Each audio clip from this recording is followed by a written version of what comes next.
o siyang magtrabaho kasi binoto natin siya.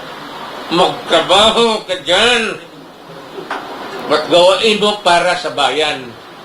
Ngayon, pagkatapos ng 6 years term mo, then makita mo na magsalita ng tao and we will give you the verdict whether or not you were worth